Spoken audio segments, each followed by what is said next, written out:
alpha multiplied by the change in temperature multiplied by original length. So the original length with reference over here, from here to here, this is your L0. So what we have done now, excuse me, is we remove the support at point A. Sorry, we remove the support at point B. So now the structure can expand. Right, so now the structure can expand. So now it grow longer, right? So I'm going to, I know I should not be doing this. So this is the original, right? Right, that's the original. So from here to here, this distance from here to here is due to delta T. Okay. Then the next thing that we do, second thing, 2, we're going to push or pull the structure. Okay, we're going to push back the structure or pull. So to push back, we're talking about heating. When you're heating up, or pull when you're cooling, right? The structure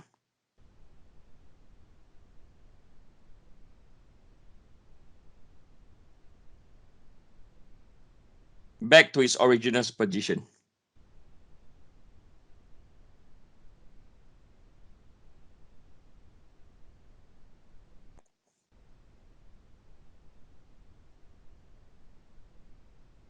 Okay, back to its original position. So for this case, right, so heating over here means temperature increase.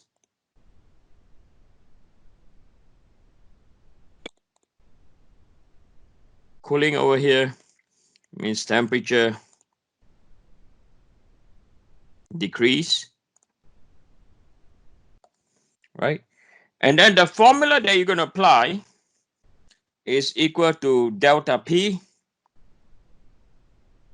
is equal to PL over AE. Now you guys seen this formula before, okay? So this is under mechanical, okay? Mechanical load. Okay. Where's the other formula? This is due to thermal load.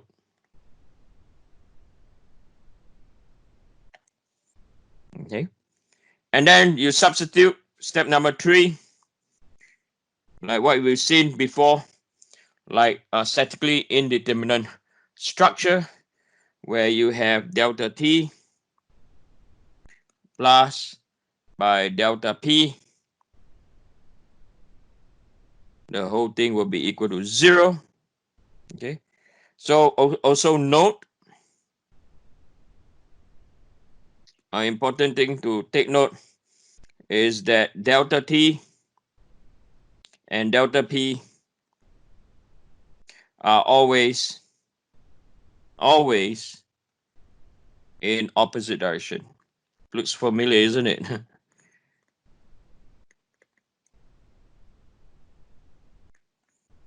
Okay. So this is the solution procedure, okay, for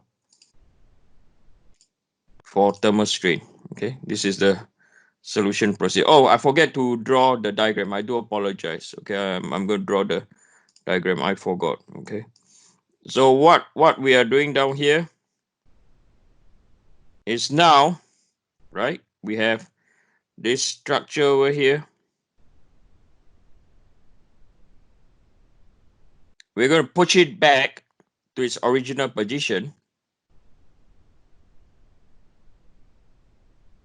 Okay, so this is the original position.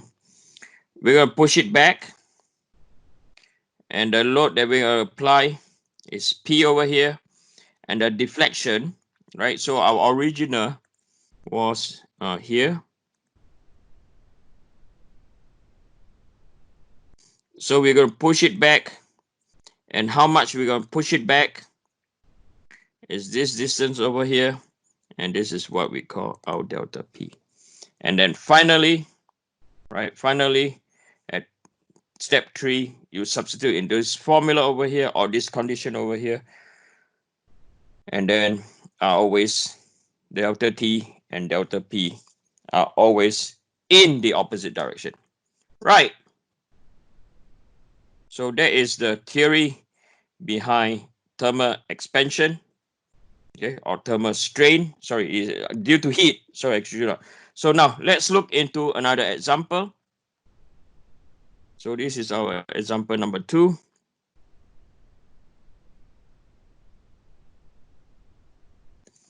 So again, I have pasted this problem.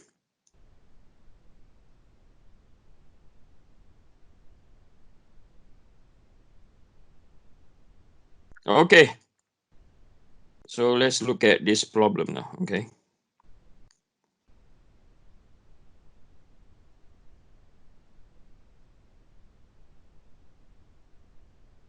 What I want to say is, I know it's pretty late, okay?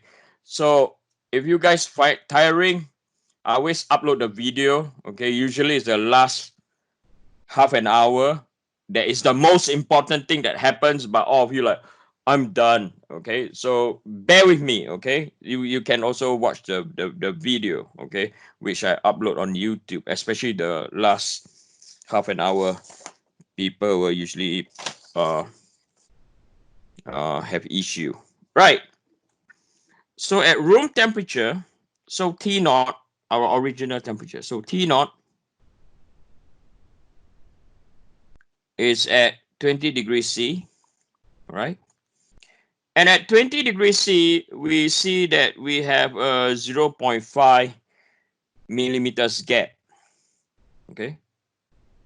So then we have T1, right? At T1, we have a temperature increase, and we increase to 140 degrees C, okay? And then we are asked to determine the normal stresses in the aluminum rod. So this is the aluminum rod, and the change in length of the aluminum rod, okay? So this problem is kind of interesting and kind of confusing. The problem is the gap. Okay, you can see the gap now. So what does this mean? As long as the gap exists, okay, there'll be no stress. I repeat again. As long as there's a gap exists, there'll be no stress. The reason why that's the case, because when you allow movement, there's no stress. When the gap is equal to 0, then the stress starts building up. Okay, then the stress up. So I'm going to write right over here. So when gap is equal to 0.5 times 10 to the power minus 3 meters. Okay, no stress.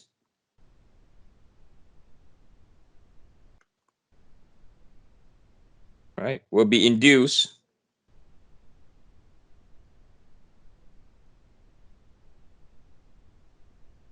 due to increase in temperature.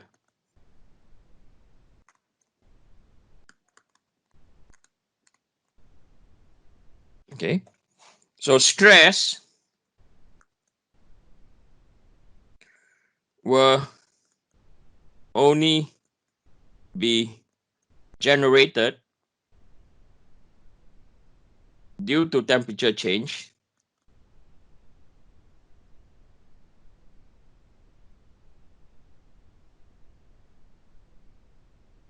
okay, when the gap is equal to what? 0. Then you see a stress. When there's no when there's a gap, when there's no gap, then you will see the stress. Okay, so I'm thinking to draw yeah, I'm thinking to draw a diagram. Okay, so down here is gap. Yes. Quick question. Yep. So from the both statements, you said if there is any gap, there is no stress, there is no scope for any stress accumulation in any kind of materials, right? But Yep. what about the amount of gap? I mean, because the aluminum rod, I mean, it's a soft material. If you heat it up to 140, it may expand up to more than half a millimeter, right? So the gap, the size of the gap, does that matter at all to As stress? no, No. as long when it touches, okay, then you have stress. As long the gap is equal to 0, then you have stress. When there's no gap, then you have stress. When there's gap, no stress at all. Okay. Regardless of the amount of the gap, right? Yeah, does not matter at all. Okay, so the size of the gap will affect how high the temperature you need to increase to. Make sense? That's right, yeah. Right? So if we have, so over here, if this is our stress, right, and this is our gap, right, so this is 0, this is 0.5 millimeters. Okay, so gap cannot be less than 0. Okay, it's either positive. So what you see down here, okay, what you see down here is you are not going to get any, so the gap decreases, no stress, no stress, no stress, no stress, no. Then when it touch, then you see a what? Then you see a stress, right? When it touch, right, no stress. Then when it touches, when gap is equal to 0, then you see a what? You see a stress value. So this is stress due to thermal. Okay, you get what I mean, right? That's what the gap is. That's what the gap does to the analysis. So then you have a stress due to temperature. Okay, so we're going to follow the procedure now that what we have written earlier. So the first part, number 1, is that we allow the structure. Okay, we allow the structure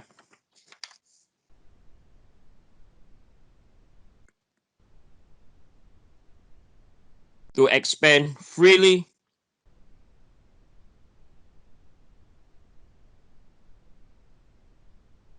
right? To expand freely without restriction.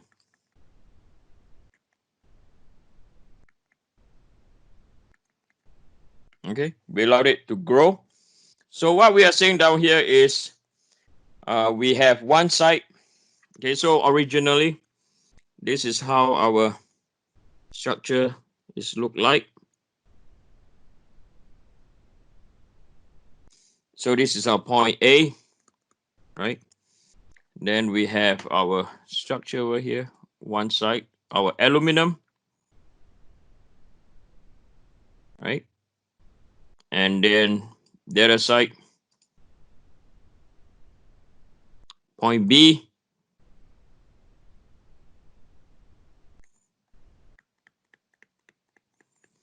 This is our steel. Okay, so there is our, with a gap. Okay, so we have a gap. So what we are saying is we are going to allow the structure to expand freely. Okay, so there's no restriction. So i.e. we have this structure. Okay, we are going to position this structure A.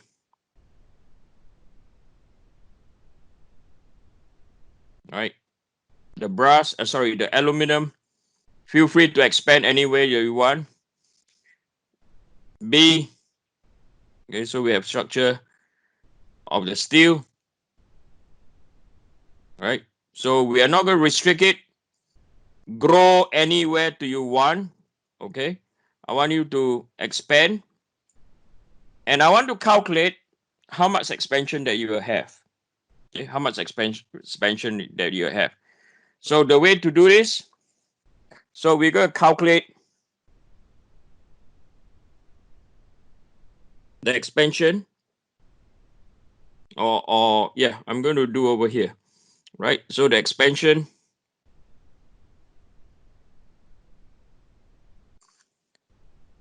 of the aluminum.